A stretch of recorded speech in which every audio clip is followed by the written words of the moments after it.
आज मेरे साथ एक ऐसे खास मेहमान जुड़ रहे हैं क्योंकि हम ये चाहते हैं कि आपको 360 डिग्री का पूरा व्यू मिले, क्योंकि सब लोगों के लिए तो सिर्फ एक चर्चा हो सकती है, लेकिन जो लोग बाजार में पैसा लगाते हैं उनके लिए सिर्फ चर्चा नहीं है, उनका तो पैसा लगा है, उनका तो वैसे ही अधिकार बन जाता है कि सारी सारी जानकारी उनके पास होनी ही चाहिए, और जल्दी और अच्छी जानकारी होनी चाहिए, तर्क के साथ जानकारी होनी चाहिए।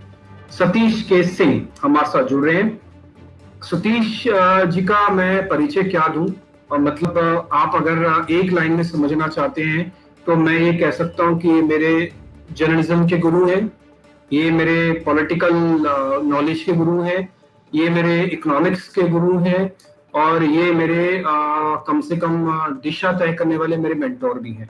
तो सतीश के सिंह जी का मैं स्वागत ऐसे ही कर सकता हूँ, और मेरे को लगता ही था कि इससे परिचय में, इससे ज्यादा अच्छा परिचय सतीश जी का मैं कोई और दे पाता। सतीश सर बहुत बहुत शुक्रिया, thank you very much sir. Thank you. ठीक है सतीश सर मैं ना अभी जो चर्चा कर रहा था कि जो बाजार के लोग होते हैं ना, टिपिकली क्या होते हैं ना, इतने घबराए और इतने वहमी लोग होते हैं कि एक तो उनको हर चीज की इंफॉर्मेशन चाहिए होती है। अच्छा, उनका तो पैसा लगा तो उनका तो नैतिक अधिकार है उनको ज्यादा इंफॉर्मेशन आए और तर्क वाली इंफॉर्मेशन आए, गोल गपोल बातें ना हो, हवाबाजी ना हो, तर्क के साथ बात हो। तो सर मैं तर्क के साथ 3-4 पॉइंट आपसे समझना चाहता था, मैं तो एक एक करके मैं आपका गुण ज्ञान लेना चाहूंगा उसमें। पहला पॉइंट, जीडीपी -23 की जीडीपी आई। ऐसा नहीं था कि हमको पता नहीं था, हम सबको पता था, हम सब ने आकलन लगा रखा था कि 15 से 18% माइनस आएगी। ये -23% की जीडीपी आई है। पहले तो इसके मायने क्या, ये कितना खतरनाक है। वित्त मंत्री जी कहती है एक्ट ऑफ गॉड है, ठीक है मान लेते हैं, अब तो खैर दिखती भी नहीं, जब दिखती है तो ऐसे कुछ बोल देती है। सर ये जीडीपी का क्या मतलब इस समय है और ये कितना खतरनाक है, और क्या इसकी शोर शराबा ज्यादा हो रहा है या वास्तव में ज्यादा खतरनाक है ये? टिम्पी जी, मैं ये कहना चाहूंगा कि वर्स्ट इज ओवर। पहली चीज ये है कि द वर्स्ट इज ओवर। अगर आप सुन पा रहे हैं तो मैं कह रहा हूं बार बार जोर देके बाजार वालों को कि ये द वर्स्ट इज ओवर। एक दूसरी बात, ठीक है ये 24% का लगभग डिप हुआ है, तो इस बार तो अनुमान में आप देखिए तो 25% का भी था ये नीचे जाएगा। और अब अपने इतिहास में अगर क्या आवाज आ रही, इतिहास में अगर आप देखिए तो इससे बुरा समय तो कभी हो नहीं सकता था भारत के लिए, खास कर भारत के लिए। वर्ल्ड वॉर 2 भी हुआ था, उससे भी ये बुरा समय है कि जब कोरोना वायरस में पूरा भारत ठप हो गया। ठप होने का मतलब क्या होता है कि आपका सारा काम रुक गया। तो मैं इसीलिए कह रहा हूं the worst was there, the worst is over, number 1। Number 2, आप ये विवाद कर सकते हैं कि स्टिमुलस और मिलना चाहिए था, ये होना चाहिए था, वो होना चाहिए था।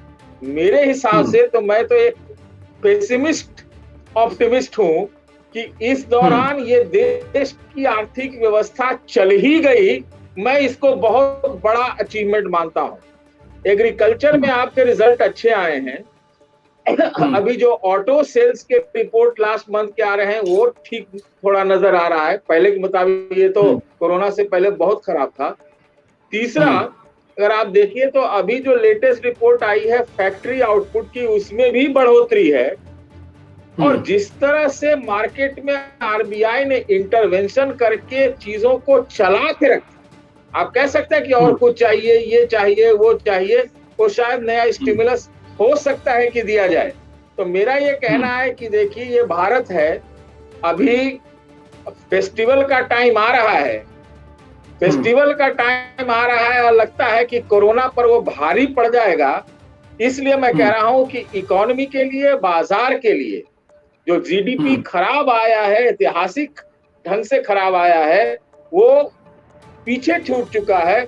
अब जो कुछ भी होगा वो अच्छा होगा। डिप्टी बहुत बढ़िया सर, एक पॉइंट तो ये है। अच्छा सर मैं ना इसमें एक पॉइंट डालना चाहता हूँ जो मीम्स में मिल रहा है, ये मेरा नहीं है, ये चुटकुलों में मिल रहा है। चुटकुलों में मिल रहा है ये कि जब सरकार 20,000 करोड़ का भारी भरकम पैकेज दे दे, उसके बावजूद जीडीपी की हालत ये है कि वो -23% आई है, तो फिर अगर सरकार 20,000 करोड़ रुपए ना देती तो क्या -50 हो जाता?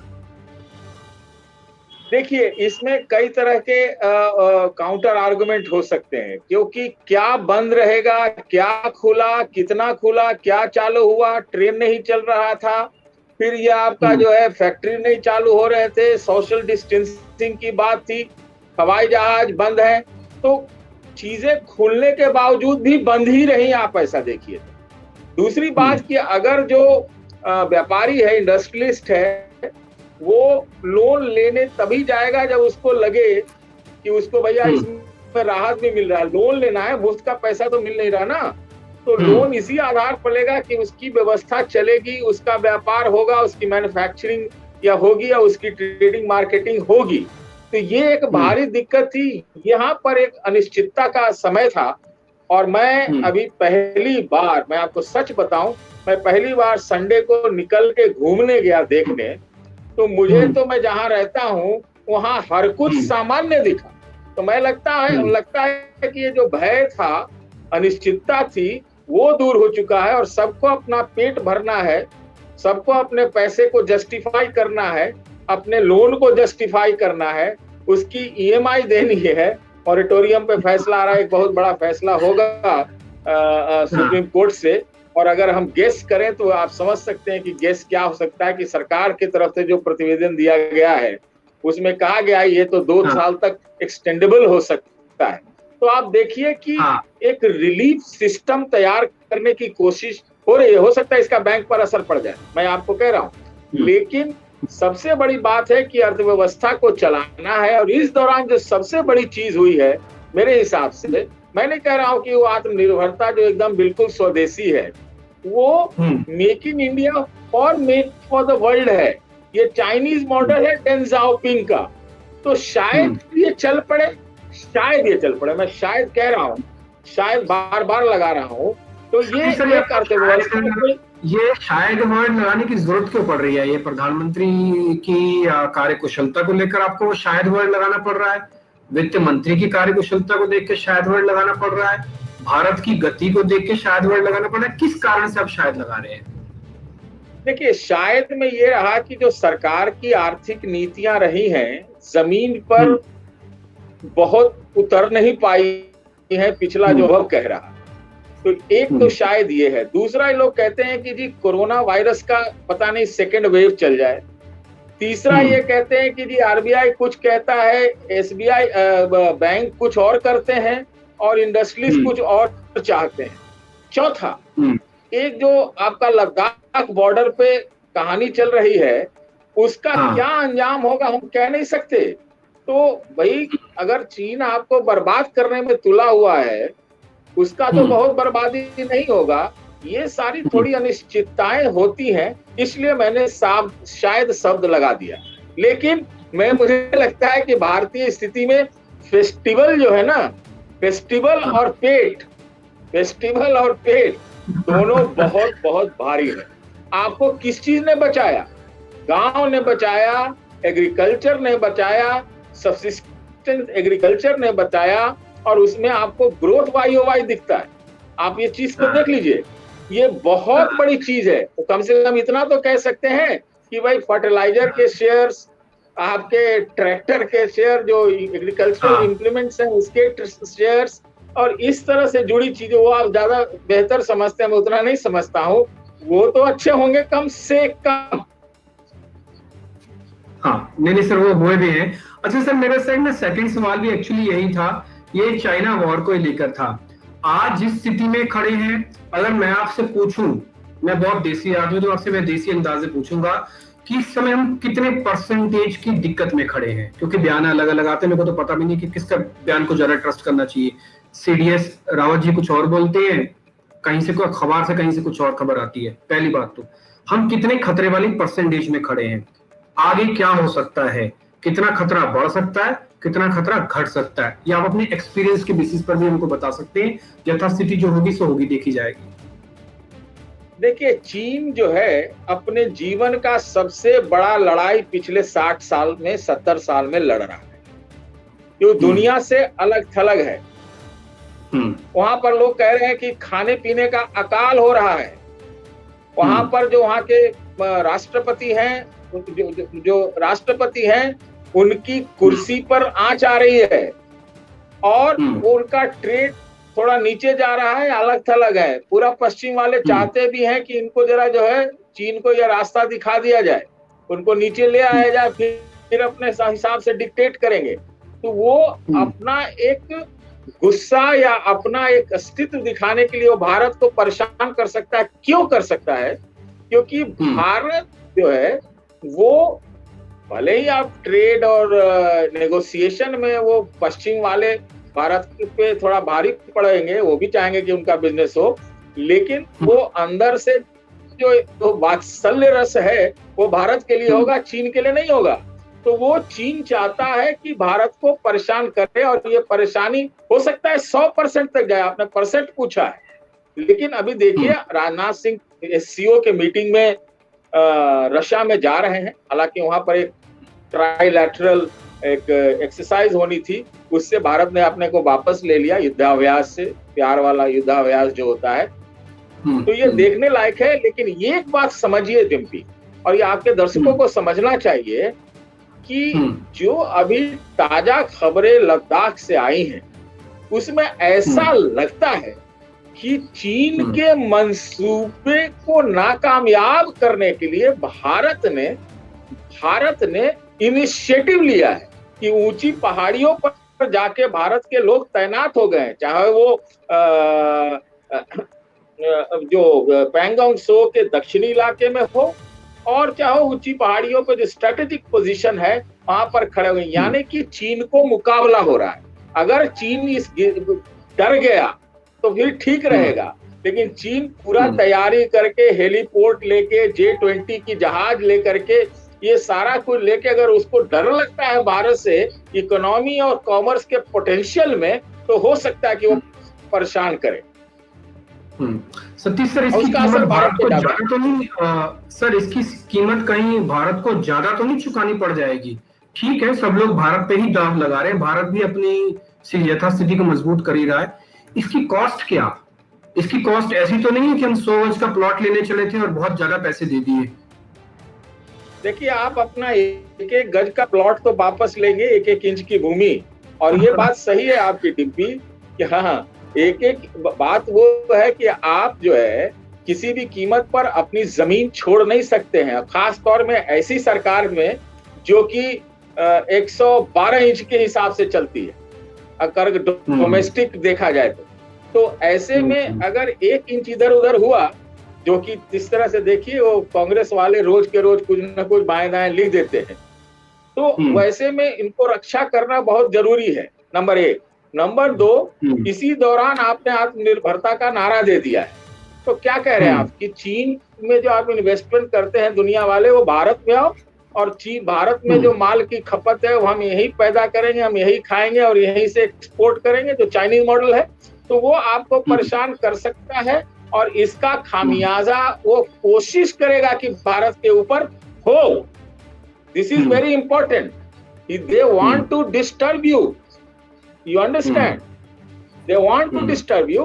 तो इसकी जो रणनीति है कि एक तो उसके सामने मजबूती से खड़ा होना, अंतरराष्ट्रीय बिरादरी को आपके अपने साथ सॉलिडली लाना, बयान में नहीं। और तीसरा कि आप नेगोशिएशन, डिप्लोमेसी, डायलॉग, बातचीत, फलाना ठिकाना, या जो उनके जो आप रोक रहे हैं, ट्रेड को रोक रहे हैं, आपके उनके इन्वेस्टमेंट को रोक रहे हैं, आप उनके ठेके रद्द कर रहे हैं, आप उनके टिकटॉक को एकदम ठेक दे रहे हैं, उसके ऊपर शायद नेगोशिएशन की भी स्थिति बना के रखनी चाहिए। ठीक है सतीश सर, एक और चौथा मेरा एक सवाल होगा जो कि थोड़ा व्यापारियों के लिए ही ज्यादा इंपॉर्टेंट है, मार्केट वालों के लिए, वो है अमेरिका में होने वाले चुनाव। अब अमेरिका में चुनाव होने हैं, उसको लेकर डोनाल्ड ट्रंप ने पहले कहा कि भी स्थिति ठीक नहीं है, फिर पता नहीं ऐसा कुछ वो कर रहे हैं कि उनका रेट ग्राफ फिर से बढ़ने लग गया। वो खूब मीडिया वालों को गाली देते हैं, लेकिन फिर से उनका ग्राफ वही मीडिया वाले फिर से बढ़ा रहे हैं। भगवान जाने ऐसा क्यों एकदम से हो गया। अच्छा, दूसरा, अमेरिका में जो चुनाव होते हैं डोनाल्ड ट्रंप के आने या नहीं आने से भारत की यथास्थिति या भारत के व्यापार पर कितना बड़ा फर्क पड़ने वाला है सर? देखिए, अमेरिका को कहा जाता है कि वो बिजनेस कम्युनिटी है। एक बहुत बड़े नेता ने मुझसे कभी एक शब्द का इस्तेमाल किया था, मैं वो नहीं करना चाह रहा हूँ क्योंकि ये पब्लिक प्लेटफॉर्म है। तो America means business, the Americans want business. वो अपना खाल लेंगे, अपनी चमड़ी दमड़ी का हिसाब करेंगे, चाहे वो ट्रंप रहे चाहे बाइडेन रहे, वो अपने इंटरेस्ट में चलेगा, अमेरिकन अपने इंटरेस्ट में चलेगा। लेकिन ये कहना कि ट्रंप के जाने के बाद बाइडेन पूरा सब कुछ बदल देगा, ऐसा नहीं होगा। उनके नीतियों में कंटिन्यूटी स्ट्रेटेजिक रहती है ना। आपको लगेगा कि चीन के साथ वो युद्ध करने जा रहे हैं, हो सकता है कल चीन को डरा धमका के बाएं दाएं कर करके उन्हीं से समझौता कर ले। बात यह है कि जो आपने सवाल पूछा है कि ट्रंप रहे या बाइडेन रहे, वो दोनों भारत के लिए मोटे तौर पर अच्छे रहेंगे। स्पेसिफिक में आप कितना उनसे ले पाते हैं, कितना एक्सट्रैक्ट कर पाते हैं, कितना बिजनेस दे पाते हैं, इस पर बहुत कुछ निर्भर रहेगा। अब तो पता है, अब तो एक चीज ये हो सकता है ना, देखिए अमेरिका का, वो कह रहे हैं कि टिकटॉक तो अब अमेरिकन कंपनी उसका मालिक होगा अमेरिका में। तो क्या हमको लगेगा कि यहाँ भारत में माइक्रोसॉफ्ट टिकटॉक के नाम से कंपनी आ जाएगी, अमेरिका चीन वाली नहीं। तो Americans are very good at business and you should know how to do business with them. हमको लगता है कि मोटे तौर पर ये अच्छा रहेगा, कोई दिक्कत अमेरिका के साथ नहीं होगी। और जो आप देखिए ना भाई, ट्रंप की ही बात कर लें, ट्रंप ने आपको प्रेफरेंशियल लिस्ट से निकाला, ट्रंप ने आपके लिए टैरिफ वॉल खड़े किए। ट्रंप के समय अभी आप देखिए कितनी अमेरिकन कंपनीज इंडिया में आ गई, आने वाली हैं। तो बिजनेस करने में लेन देन चलाना पड़ेगा और जितना आप एक्सट्रैक्ट कर सकते हैं उतना करना पड़ेगा। और अमेरिकन इकोनॉमी पीछे नहीं जाएगी, जो उनके आपके एक्सचेंजेस में वहां दिख रहे हैं, रोज रिकॉर्ड हाई पे जा रहा है।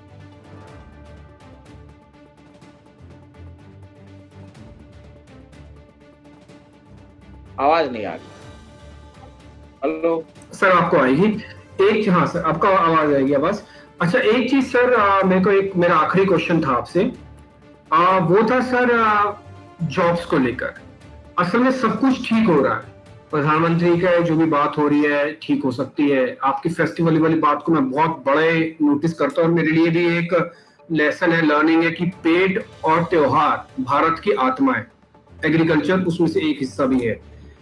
लेकिन सर, जब हम सारी चीजें सुनते हैं, जानते हैं ना, तो बहुत सारी चीजें सोशल मीडिया से आप तक आती हैं कि सब कुछ तो ठीक है लेकिन देश में नौकरी नहीं है। पता ये भी लग रहा है कि 32% की रेशो आ चुकी है बेरोजगारी की। अच्छा, 32% वो लोग हैं जो नौकरी करने वाले हैं, इसमें बुजुर्ग, बूढ़े, महिलाएं सब छूटी हुई हैं। ये वही पुरुष प्रधान ये वाला हिस्सा है जिनको नौकरी करनी है, जिससे 100 लोग नौकरी कर सकते हैं, उसमें से भी 32 के पास नौकरी नहीं है। सर, ये नौकरी मिलेंगी इस देश में? देर लगेगी, अभी दिक्कत है और भारी दिक्कत है, और एक मतलब समझिए कि हिस्टोरिक दिक्कत है। आप चारों शब्दों को ध्यान से दे दीजिए, क्योंकि अगर धंधा नहीं है तो धंधा वाले जॉब नहीं मिलेंगे, बाकी सरकार में कोई जगह है नहीं, अगर है भी जगह तो भरने के लिए पैसा नहीं है कि सैलरी कैसे दी जाएगी।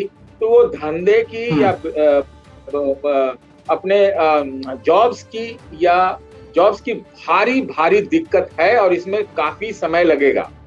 मुझे तो लगता है कि इन चीजों से देख करके लोगों को अपने ही छोटे मोटे काम धंधा फिर से चालू करना चाहिए, क्योंकि ऐसे भी तो अभी भी आप देखिए ना, भारत के 90 से ज्यादा प्रतिशत लोग अपना ही धंधा करते हैं। खेती क्या है? अपना धंधा है। रेड़ी पटरी क्या है? अपना धंधा है।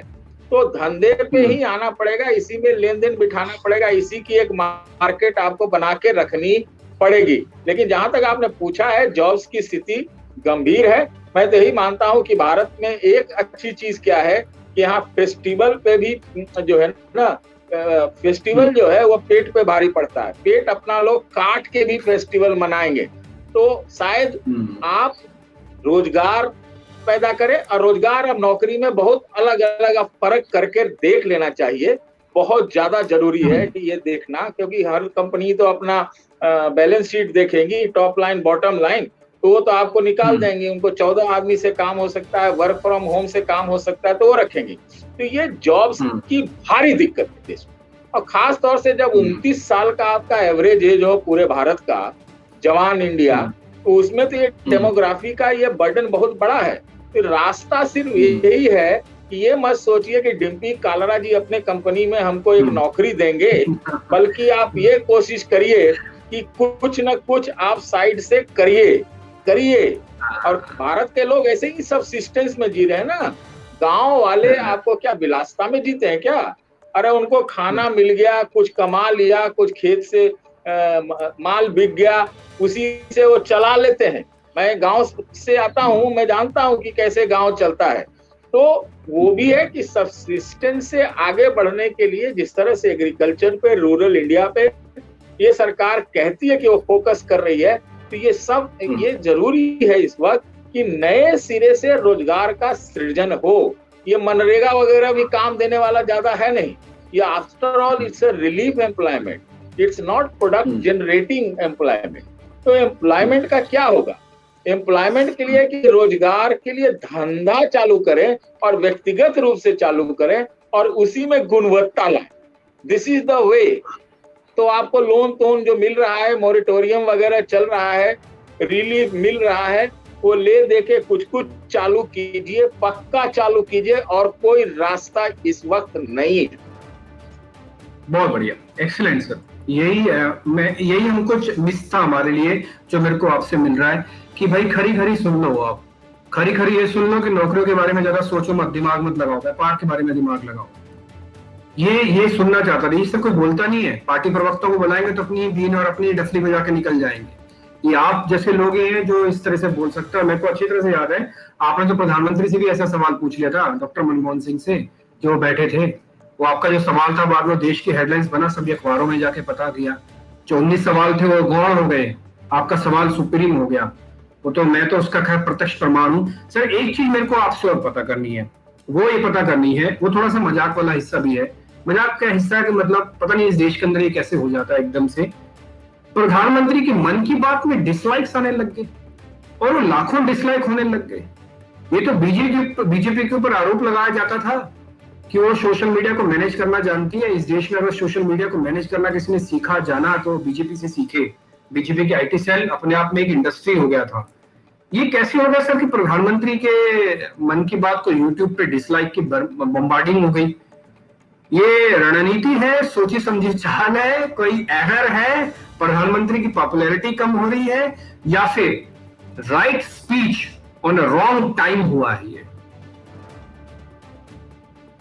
मुझे लगता है कि जो ये मोर दिख गया, या फिर आप देखिए ये सारी जो कुत्ते की बात आई, शायद लोग सोच रहे थे कि प्रधानमंत्री जी कुछ और बड़ी चीजें बोलेंगे। एक तो ये वजह है, लेकिन मैं इससे आगे जाना चाहता हूँ।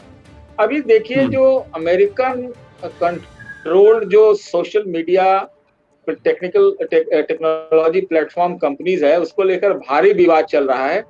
कांग्रेस पार्टी ने चिट्ठी लिखी जुकरबर्ग को, तो इधर से रविशंकर प्रसाद ने भी जुकरबर्ग को चिट्ठी लिख दी। हो सकता है कि जो क्रेडिबिलिटी का सवाल हो, इस दौरान बीच में जो वो कंपनियां हैं वो कुछ शायद अपना भी इमेज साफ करने की कोशिश कर रही हो। तो हो सकता है कि जो आप सही कह रहे हैं कि हो सकता है कि रणनीति का हिस्सा हो, लेकिन आपको ऐसा लग रहा है कि उनका डिसलाइक बढ़ रहे हैं, तो हाँ, डिसलाइक के बढ़ने का एक कारण ये हो सकता है कि एक रोजगार को लेकर, एम्प्लॉयमेंट को लेकर, स्टिमुलस को लेकर के, रिलीफ को लेकर के हो सकता है कि देश में एक नाराजगी हो। ये नाराजगी सर ज्यादा गंभीर तो नहीं है ना? ये तो इसका हिस्सा ही है कि इन्फ्लेशन डिफ्लेशन जैसे अर्थव्यवस्था में होता है, एक बार ग्राफ ऊपर जाता है, हल्का सा नीचे भी आता है। ये कुछ वैसा ही समझे या फिर ज्यादा गंभीर स्थिति है? देखिए, गंभीर, अगर विपक्ष गंभीर रहता, मुख्य विपक्षी पार्टी गंभीर रहती, तो शायद आप कुछ कह सकते। लेकिन दिक्कत क्या है ना कि आप अभी इसके बजाय तो ये देख रहे हैं कि कांग्रेस में 23 लोगों ने आगे और क्या किया, कौन सी चिट्ठी लिख दी, क्या बयान दिया। तो विपक्ष तो मेरे ख्याल से इस देश में इस वक्त है ही नहीं, नॉन एग्जिस्टेंस है। तो आप, मुझे नहीं लगता है कि ये कोई गंभीर है, क्योंकि जो बीजेपी की ऑर्गेनाइजेशन है बहुत अच्छे से काम करते हैं, सब ऑर्गेनाइज्ड है, 24/7 पॉलिटिशियंस हैं, और जो उनका मैनेजमेंट है, जो सोशल मीडिया मैनेजमेंट भी है, वो अगर आप उनको 3 कहोगे तो आपको पलट के 6 से आपके ऊपर वार उल्टा हमला कर देंगे। तो इसलिए वो मैनेजमेंट बहुत सही है। और देखिए, अगर मान लीजिए मेरे मन में ये बात भी आती है कि ये मोदी जी की ये पॉलिसी ठीक नहीं है, तो चलो जी, हमने कोई अपना एक नाराजगी भी जता दी, लेकिन फिर मैं सोचता हूँ कि मैं जाऊं कहाँ मैं कोई प्रोटेस्ट में जाऊं, रैली में जाऊं, कहाँ पिटीशन करूं, किससे उम्मीद रखूं कि पक्ष के नेता में, तो विपक्ष तो है ही नहीं। There is no opposition in this country. I am telling you, मेरा एक्सपीरियंस यही कहता है। मैं 1977 से बहुत एक्टिवली राजनीति को फॉलो कर रहा हूं, जब मैं स्कूल में था।